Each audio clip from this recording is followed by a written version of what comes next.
mon cher, men. Sò fè moun sa men, a problem. Koto yon bahan moun men. Te chaye men, komo familya man.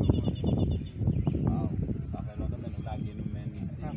Ite nou nabada la pou kom men. Naba profita.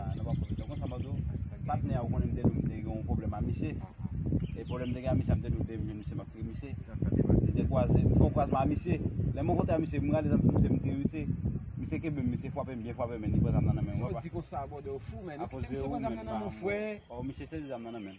Ah, mon cher batle. Fò mè to plis sou moun ki te nè apan zam nan moun bode. Non, pero de espuko ka, ou kon mise son de ki soumen, mwen batelman soumen. Sa pa prit kon sa nan bode. Batelman soumen, mise soumen, mise de zam men, ni kwa zam nan men. E pi bon koto, tout bay sa ou. Tet fwet sa pa prit kon sa bode. Ase ou lage mwen chen bahan Napet may la bode bom la men, ou msou lam bat lam vini, ok? Men, konen, ndap koto patne pa mwen bala, map sige we. Ame la e bolem solda. Yo na pali Sa gen, non, ne pa sa gen fem konen, bon kol men.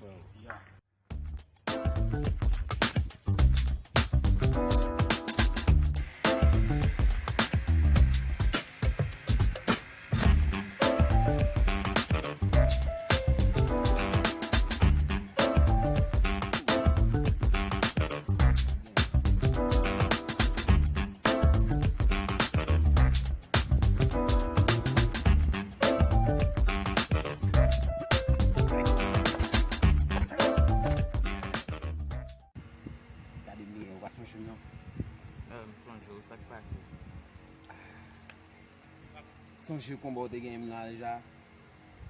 Oui, sak gen. Mabsou. Kon sak fote gen komba sa?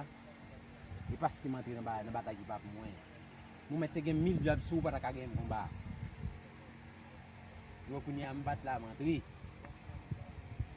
So, mbat la kunya nan mantri. Sak pase ou? Oh, bon, e sak pase ya deja, bodi pou mdou sa. Emen, bat la mantri. E so deside. E bon, e sa mdeside ya. Bat la mantri. Papin? Bon, msou bat la mantri. Bat la mantri. Ay gen problem. Mantri. Meto sou men ou bat Mantri. Mantri.